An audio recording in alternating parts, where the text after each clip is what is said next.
इस आदमी को कोई भी ताला, जेल या तिजोरी अपने अंदर बंद नहीं रख सकती। एक ऐसा इंसान जो पल भर में ही किसी भी जगह से भाग निकलता था। बात हो रही है दुनिया के सबसे चहीते और जांबाज जादूगर हैरी हुडिनी की। एक दिन वो लोहे की जंजीरों से बंधा हुआ एक पुल से कूदने वाला था। हर बार ऐसे जानलेवा स्टंट करके वो मौत से बच निकलता था। वो उस जमी हुई नदी में कूद गया और हजारों लोग हैरानी से उसे देख रहे थे। इसके बाद हमें 17 साल पहले की कहानी दिखाई जाती है, जहाँ हुडिनी अपनी पत्नी बेस के साथ वेश्याओं के कोठे पर जादू दिखाने पहुंचा। बेस ने सबके सामने ऐलान कर दिया कि हुडिनी हथकड़ियां लगाकर एक बंद डब्बे से बाहर आकर दिखाएगा। लेकिन वहाँ मौजूद एक आदमी कहने लगा कि उसकी हथकड़ियां तो नकली हैं। पर हुडिनी कहाँ कम था। उसने कहा कि वो कोई भी हथकड़ी पहनकर ये करतब करने को पूरी तरह तैयार है। वो आदमी असल में एक पुलिस वाला निकला और उसने हुडिनी को असली हथकड़ी पहना दी। हुडिनी पीछे मुड़ा और बड़ी सफाई से एक सुई की मदद से खुद को छुड़ा लिया और सारी जनता ने उसकी वाहवाही की। उस दिन के बाद हुडिनी पूरे अमेरिका में सबसे बड़े खतरों के खिलाड़ी के नाम से मशहूर हो गया। वो अपने शोज में सिर्फ हथकड़ियां ही नहीं बल्कि लोहे की जंजीरों से भी आजाद होकर दिखाता। दरअसल उसने बचपन में ही जादूगर बनने की ठान ली थी और वो छोटे मोटे जादू करके थोड़े पैसे भी कमाने लग गया था। उसकी माँ तो काफी खुश हुई, लेकिन उसके बाप को ये सब पसंद नहीं था। इसलिए वो अपने भाई के साथ घर छोड़कर अपने दम पर नाम कमाने निकल पड़ा। दोनों भाई मेले में करतब दिखाकर अपना और अपनी माँ का पेट पालते थे। कुछ साल बाद हुडिनी ने बेस को डांस करते देखा। वो तभी से उसका दीवाना हो गया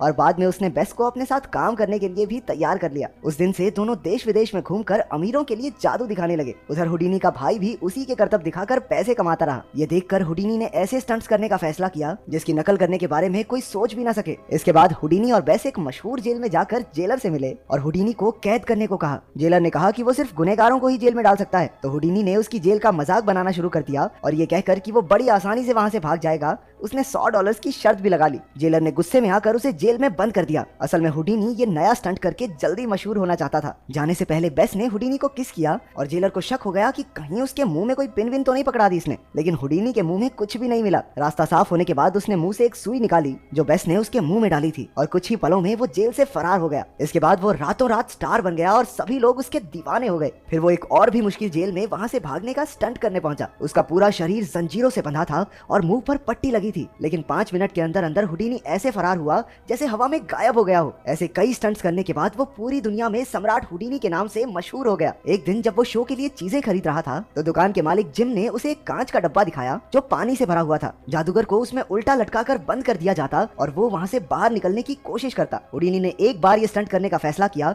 और कुछ मिनटों तक अपनी सांस रोके लटका रहा। जब उसने बाहर आने का इशारा किया तो जिम उसे बाहर निकालने लगा, लेकिन उस बक्से का ढक्कन तो जाम हो चुका था। सभी लोग बेहद डर गए। तभी जिम ने कुल्हाड़ी से वो कांच फोड़ डाला और हुडिनी बाल बाल बचा। कुछ समय बाद हुडिनी यही शो लोगों के सामने कर रहा था। उसने बताया कि अगर वो पानी से बाहर निकलने में नाकामयाब रहा तो एक आदमी कुल्हाड़ी लेकर कांच तोड़ डालेगा। इसके बाद हुडिनी को उल्टा लटकाकर पानी में डाल दिया गया। उसके आसपास पर्दा डाल दिया गया, लेकिन कुछ मिनट बीत जाने के बाद भी हुडिनी ने कोई हलचल नहीं की। डर से लोगों की धड़कनें तेज होने लगी। आखिर में उस आदमी ने कुल्हाड़ी से कांच फोड़ डाला और जब वो मुड़ा तो पता चला कि आदमी कोई और नहीं बल्कि हुडिनी ही है। इतना बेहतरीन करतब लोगों ने पहली बार देखा था। एक दिन उसकी खबर सुनकर यूएस के एक सीक्रेट एजेंट ने उसे अपने ऑफिस में बुलाया। उन्हें पता चल गया था कि हुडिनी गैर कानूनी तरीके से बॉर्डर पार करके यहाँ रह रहा था, लेकिन खुशकिस्मती से उसकी मुलाकात सर विलियम से हो गई जो एक ब्रिटिश सीक्रेट एजेंट था। उसने नकली कागज बनाकर हुडिनी की मुश्किल हल कर दी और बदले में यूके और यूएस के लिए खुफिया जानकारी लाकर देने का काम सौंपा। मिशन के लिए हुडिनी जर्मनी में काइजर परिवार को जादू दिखाने पहुंचा। वहाँ उसने बंदूक से चली गोली को पकड़ने का कारनामा दिखाकर सबके होश गुम कर दिए। इसके बाद उसने काइजर्स के घर में मिली खुफिया जानकारी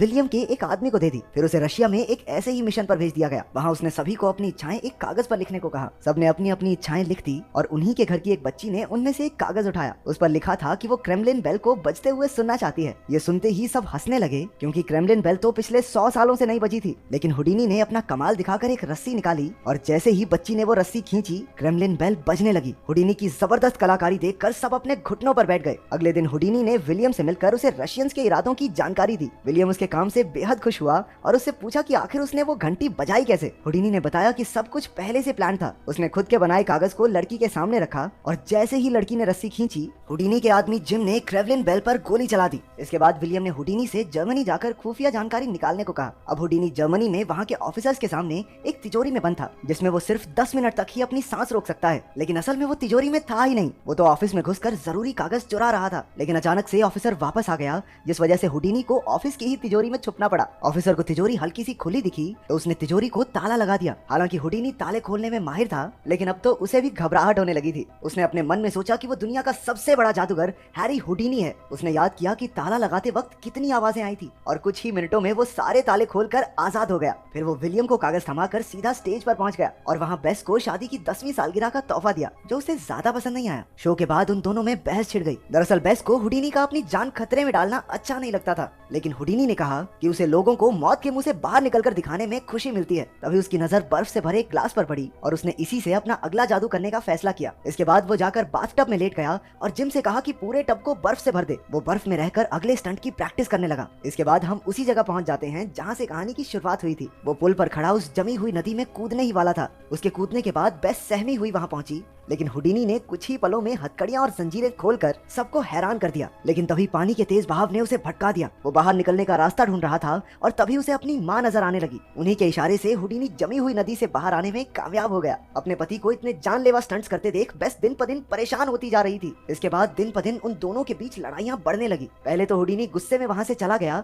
लेकिन बाद में उसने लौटकर बेस से माफी मांगी और अब से सेफ स्टंट्स करने का वादा भी किया। इसके बाद अपने अगले एक्ट में हुडीनी ने खुद को खतरे में ना डालकर एक हाथी को लोगों के सामने ही हवा में गायब कर दिया। लोगों ने उसकी खूब वाहवाही की। लोगों को ये एक्ट भी काफी पसंद आया। इसके बाद उसे ब्रिटिश एजेंट ने फिर से यूरोप जाकर जानकारी इकट्ठा करने को कहा। हुडीनी अब ये काम नहीं करना चाहता था, लेकिन वो ब्रिटिश एजेंट नहीं माना और हुडीनी को यूरोप में सर आर्थर के सामने जादू दिखाने जाना पड़ा। हुडीनी ने एक ईंट की दीवार के आर पार जाकर सबके होश उड़ा दिए। शो के बाद आर्थर ने हुडीनी से मिलकर उसकी काफी तारीफ की, लेकिन कुछ ही समय बाद जिम ने उसे एक खत दिया जिसमें लिखा था कि उसकी माँ की मौत हो चुकी है और ये पढ़ते ही हुडीनी बेहोश होकर नीचे गिर पड़ा। बेस ने तुरंत आकर उसे संभाला और हुडीनी ने कहा कि वो एक आखिरी बार अपनी माँ को देखना चाहता है। इसके बाद हुडीनी अपनी माँ के अंतिम संस्कार पर पहुंचा। कुछ दिन बाद हुडीनी फिर से सर आर्थर और उसकी पत्नी डॉयल से मिला। डॉयल ने दावा किया कि वो हुडीनी की माँ की आत्मा से बात कर सकती है। तभी एक ज्योतिषी वहाँ आ गया और हुडीनी का हाथ देखकर कहने लगा कि वो जल्द ही मरने वाला है। उस पर ज्यादा ध्यान न देते हुए वो डॉयल के साथ अपनी माँ की आत्मा से बात करने बैठ गया। अचानक डॉयल एक पेंसिल लेकर कागज पर कुछ लिखने लगी,